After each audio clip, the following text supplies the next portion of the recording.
8. गलती से एक ड्रम गिरा और ड्रम के गिरने से मैं थोड़ा सा डरा ही था कि अथर की जासूसी नजर एक ऐसे पर्सन पर पड़ी जिसका यहाँ होना हम में से कोई भी एक्सपेक्ट नहीं कर सकता था।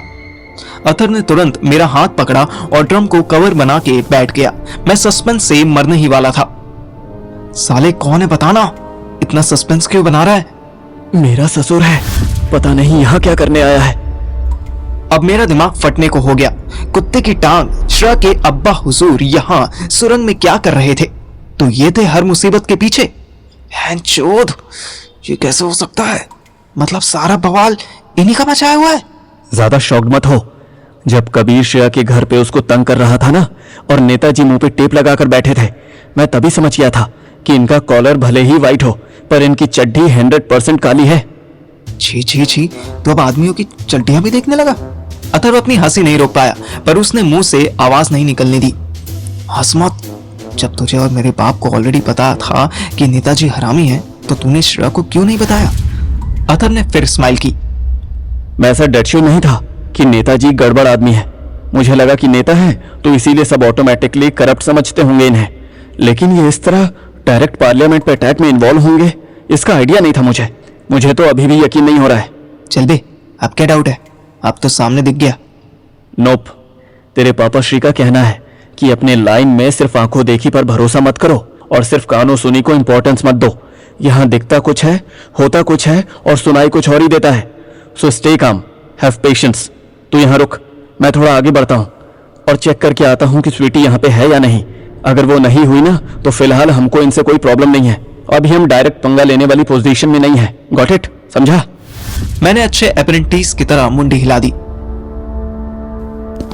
अथर मुझे ड्रम के पीछे छुपाकर हाथ में गन लिए धीरे धीरे आगे बढ़ने लगा। मैं छोटे बच्चे की तरह उचक के देखने की कोशिश करने लगा कि ये कहां जा रहा था। जिस एरिया में अथर को श्रेया के पापा की झलक दिखी थी, वहां अब कोई नहीं था। ये बहुत बड़ा गोडाउन था। गोडाउन पार करके भी एक बड़ा सा हॉल था। अथर बिना आवाज के वहां तक पहुंचा और फिर वो भी दिखना बंद हो गया। एक तो यहाँ लाइट इतनी लिमिटेड थी कि अपनी आंखों पर ट्रस्ट करना मुश्किल हो रहा था। एक सेकंड के लिए लगता था जैसे अभी कोई दिखाई दिया, फिर समझ आता था कि नहीं, ये तो भ्रम था जो ऐसी खुफिया जगह पर डरे डरे घुसने की वजह से आ रहा था। मुझे दो लोगों की आने की आवाज सुनाई दी। मैं ऑलरेडी ड्रम के पीछे छुपा हुआ था, फिर भी डर के और नीचे झुक गया। कोई मुझे दूर से देखता तो यही कहता कि ड्रम के पीछे एक ड्रम छुपा हुआ है, क्योंकि उन दोनों आदमियों के पीछे की तरफ एक बल्ब जल रहा था, इसलिए मुझे उनके सिर्फ स्लॉटे दिखाई दे रहे थे। मैं इतना अलर्ट हो गया कि मैंने नाक बंद कर ली कि कहीं इन्हें मेरी सांसों की आवाज ना आ जाए। जब वो बहुत पास आ गए तब मैंने साइड से झांका तो मुझे AK-47 टाइप किसी बड़ी सी गन की परछाई दिखी। इतनी बड़ी बंदूक देखते ही मुझे जोर की सूसू आने लगी। मैं ही जानता हूं कि मैंने अपनी पैंट खराब होने से कैसे बचाई। उनमें से एक ने बंदूक अपने शोल्डर पर लटकाई और वहीं खाली ड्रम ले जाने लगा जो अथर ने गिरा दिया था। दूसरे ने भी अपने शोल्डर पर गन लटकाई। मैं समझ गया कि ये साले खाली ड्रम लेने आए थे। अभी 2 मिनट में चले जाएंगे, बस 2 मिनट और सांस रोकनी थी। अचानक उसने वही ड्रम उठा लिया जिसके पीछे मैं छिपा था। मेरी फट के 4 फुट हो गई। तू कौन है? मुझे नहीं पता। मैं तो चिल्लाया ही, वो साला गुंडा भी चिल्ला दिया। आफ्टर ऑल मुझे तो फिर भी गुंडे की प्रेजेंस का आइडिया था। गुंडे के लिए तो मैं बिल्कुल ही सरप्राइज पैकेज था। बंदूक पीछे करो प्लीज, मुझे डर लग रहा है। ना बोल, यहाँ कैसे आया वो बोल, वरना। उसके गन लोड करते ही मेरा सूसू रोकना और मुश्किल हो गया। कहते हैं जब जहाज डूबने वाला होता है तो सबसे पहले चूहे निकलने का रास्ता ढूंढते हैं। मेरे केस में ये चूहा मेरी सूसू थी। मुझे अपनी पैंट गरम गरम गीली लगने लगी। इधर सीक्रेट अड्डे पैंट में सूसू कर रहा था और उधर स्वीटी के सामने 2 गंदे से आदमी आकर खड़े हो गए। उनमें से एक जो आगे खड़ा था वो CID के दया जैसी पर्सनैलिटी वाला पहाड़ जैसा गुंडा था। उसके 2 दांत आगे को निकले हुए थे। वो अपनी पैंट खोलने लगा। हेलो, वॉशरूम आगे है, यहाँ क्यों सुसु करने आए हो? दोनों गुंडों को ऐसे रिप्लाई की उम्मीद नहीं थी। तुझे भेड़िए देखने थे ना, आज हम तुझे दिखाएंगे कि भेड़िए क्या करते हैं। ओह गॉड, वो मैडम जो वुल्व्स की बात करके गई वो मेटाफोरिकल थी। मुझे लगा सच्चे के बड़े बड़े वुल्व्स होंगे। दूसरा गुंडा बस खड़ा मुस्कुरा रहा था। पहले वाले ने स्वीटी के बाल पकड़ लिए। तुम सब लोग बालों के पीछे क्यों पड़े हो? पहले ही इतना हेयर फॉल हो रहा है। अच्छा, आज तेरा दूसरा फॉल करवाऊंगा मैं। गुंडे ने एक हाथ मारा और स्वीटी का टॉप सामने से फाड़ दिया। उसकी पिंक ब्रा नजर आने लगी। स्वीटी को अचानक गुस्सा आ गया। गुस्से में उसकी पंजाबी निकलने लगी। कुत्ते, कमीने, सुअर दे पुत्र, तेरी बहन दी फुद्दी मदर, साले इतना महंगा टॉप सी फाड़ देता। तेरा प्यो लाके देगा हो। कुत्ते दे बच्चे, 3000 रुपए निकाल निकाल। स्वीटी इतनी जोर से चिल्लाई कि गुंडा 1 सेकंड के लिए घबरा गया। बैकग्राउंड में खड़ा गुंडा भी 2 कदम पीछे हो गया। मुंह की देखता है, हिम्मत है तो नया टॉप दिला। अरे चुप हो जा तू समझती क्या है? तेरा किडनैप हुआ है, कोई मामा के घर नहीं आई है तू। मेरे मामा दे दांत ऐसे बॉटल ओपनर जैसे हैवी नहीं। हट साला, मामा के घर आई है। तू इतना चूतिया गुंडा है कि थू है तुझ पे। गुंडे ने स्वीटी के मुंह पे एक थप्पड़ मारा। स्वीटी का सर चकरा गया, पर उसका मुंह फिर भी बंद ना हुआ। थप्पड़ ही मार सकता है तू, और तू तुझसे कुछ मार ही नहीं जानी। साले, मेरे पैर कुर्सी पे बांध के तुझे सेक्स करना है? कितना चूतिया है तू। ऊपर से तूने मेरा टॉप फाड़ दिया।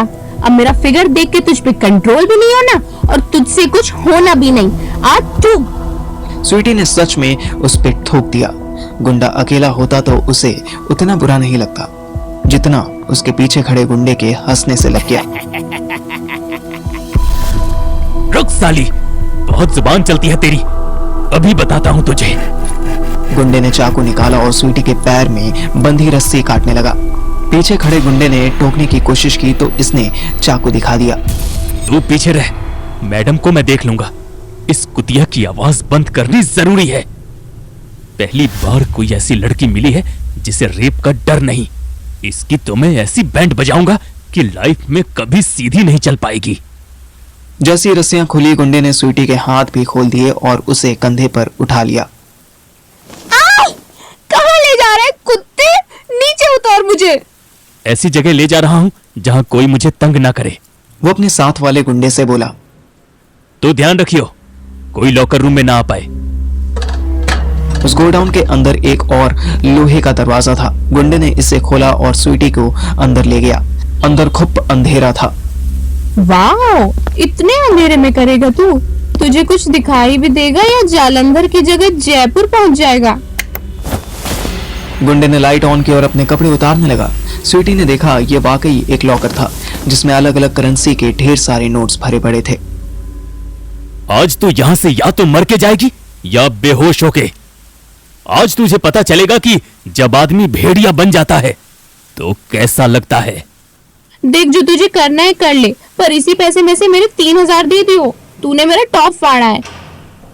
गुंडे ने दरवाजा बंद कर दिया और स्वीटी के बचे हुए कपड़े भी फाड़ने लगा। देख, फाड़ मत, नए दिलाने। मैं उतार रही हूँ ना। अरे तेरी माँ की। अंदर से स्वीटी की आवाजें आने लगी।